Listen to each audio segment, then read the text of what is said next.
What is happening in New York?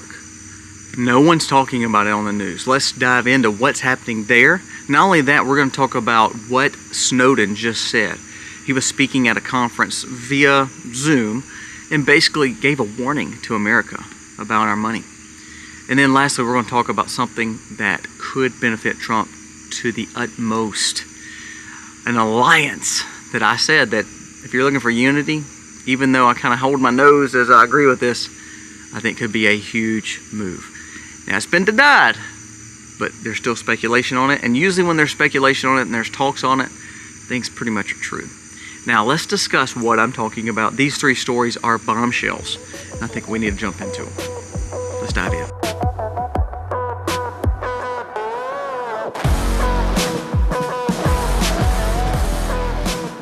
Hey guys, welcome to the Max. Thank you so very much for being here today. If you are new to the channel, go down here, press subscribe, ring the bell, give us a thumbs up or a thumbs down, that's okay, but let us know what you think about the content of today's video. Now, we're going to discuss these three topics because they're huge. First, let's dive into a new endorsement. Now, it's been denied, 2024 race, but I want us to talk about it because this could be a game changer, and I said this a few videos ago. There's a rumor out that Kennedy Jr., the one running for the independent ticket, has been a subject suggesting that he may drop out of 2024 and endorse Trump. Now, he has denied this. Even though the speculation is still going, he keeps saying, no, that's not true. Sometimes we throw stories out there, and you've seen political inside stories later on when they were leaked, and actually it wasn't leaked, it was just kind of put out there to be, it looked like a leak. But ultimately, it was just to kind of put their fillers out to see if that could be a benefit or non-benefit, like a risk to the situation.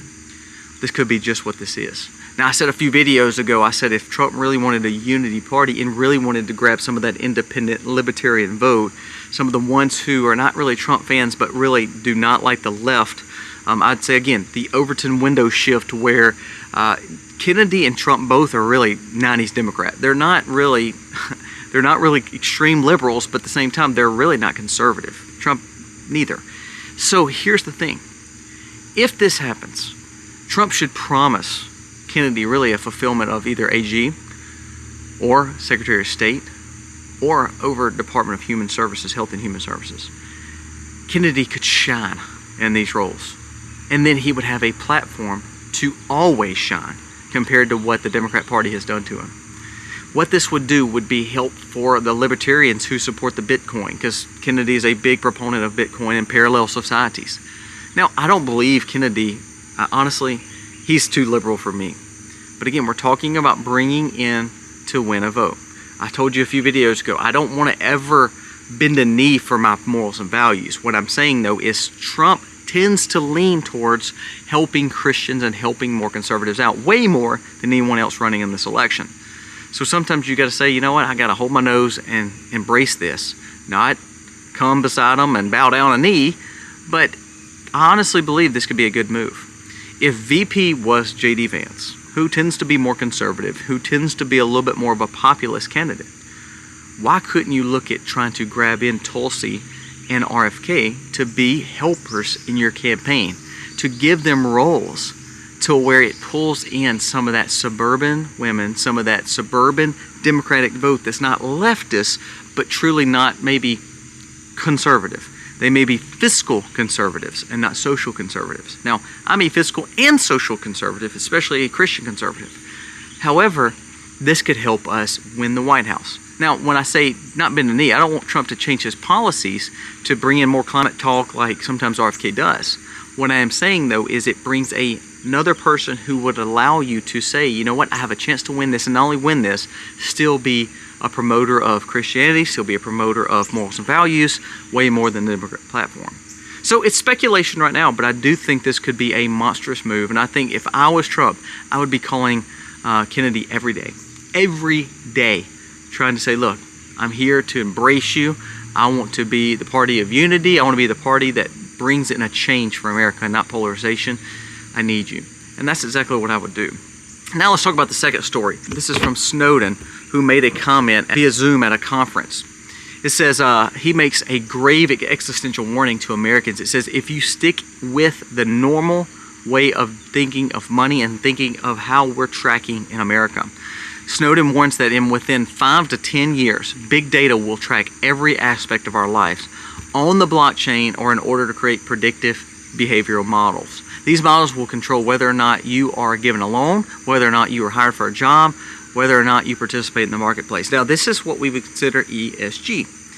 Here's the thing. Changing terminologies and talking about the blockchain and seeing the government and big business jump into things like Bitcoin and crypto, this is exactly what they want you to do. Thinking you're actually investing in a parallel society. Now, he is speaking, I think, at a crypto Bitcoin conference.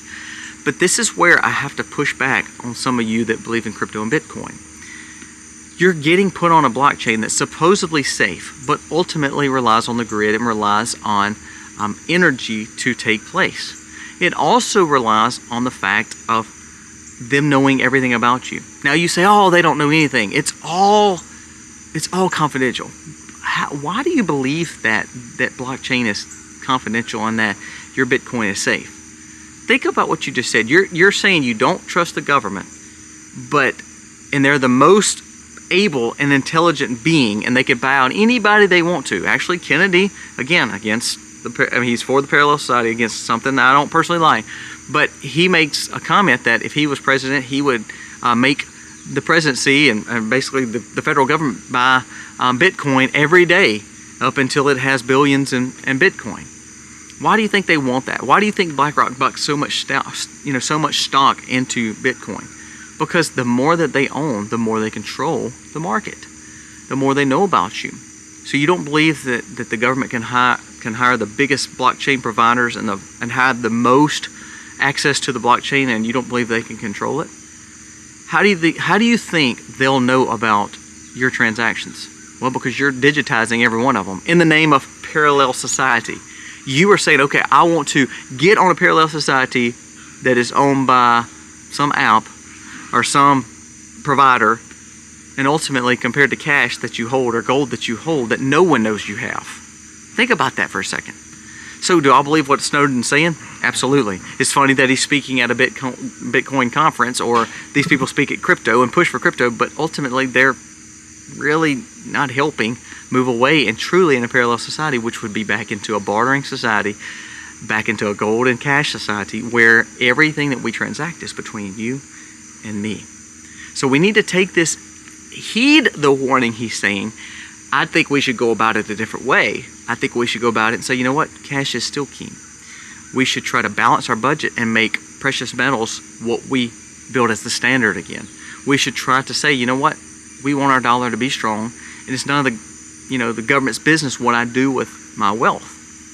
That's what we should learn from this. Not to invest in the blockchain more, or what we call the quote-unquote parallel society. Because if you buy Bitcoin, you're buying it on an app that you can't control. You can't personally go and get your Bitcoin like you can cash or gold. So pay attention to this. Heed the warning, but understand that not everybody has the best solution for the problem. And number 3, what is happening in New York? This was released by a conservative pundit. It says, there are hundreds of New York citizens standing outside and protesting illegal shelters in Brooklyn, New York. Nothing like this has ever been seen where they come against their own system. This is Democratic-led areas by handedly numbers. This is not some, balanced, conservative, leaning purple, blue area. This is extreme blue. This is also happening in California, where you see now people are saying enough's enough. Chicago, same thing. Deep blue areas where they're saying you're taking my children's money, my children's gym, my children's funds, and you're providing them to illegal immigrants. Now, we've talked about this till we're blue in the face, no pun intended. The bottom line, though, is you're starting to see the left get fed up with the left plans. It's kind of like play stupid games, you win stupid prizes. That's exactly where you're at. I'm going to throw another cliche at you. When you make a hard bed, you got to sleep in it. That's exactly what's happening. You elect these people to quote-unquote represent you because they give you so much. Well, when they're done with you, they're done with you. They want your support, but ultimately, they need other people's support too. So what they're willing to do is sell you out to provide that for other people, and then guess what? You're the one left on the curve. So I love to see what New York people are doing. Even though I kind of say, well, you kind of did it to yourself, I still love to see it because it makes people think. I think that's what makes Kennedy or even Trump or the libertarian view more popular, where they're saying, look, I'm not a conservative, but at the same time, look how far the left party has went. And I think that's where Joe Rogan, and I think that's where people like Elon Musk are. Now, they're not conservatives, but I imagine they're going to support Trump, not because they love conservatism and they want to see more conservative America like I do. I think they're just saying, I don't want to be as left as what these people are. They're ideologues to this woke movement, and it's killing our nation. So take this as a win for conservatives to say, you know what? Play stupid games, win stupid prizes, New York, California, Chicago. Now it's time to see, what are you willing to do about it? Are you going to do anything about it? Or are you going to keep on putting these same people in office that's going to keep on ripping you off and selling you out and ultimately taking your goods for someone else? Guys, give me your thoughts on these 3 stories today. All of these are bombshells to a point where they can change your life or cause more damage and problems for your life. We live in a crazy world, and we need to understand the importance of making decisions with wisdom, common sense, with doing good research, and ultimately taking care of our family. Guys, thank you so much for watching. God bless.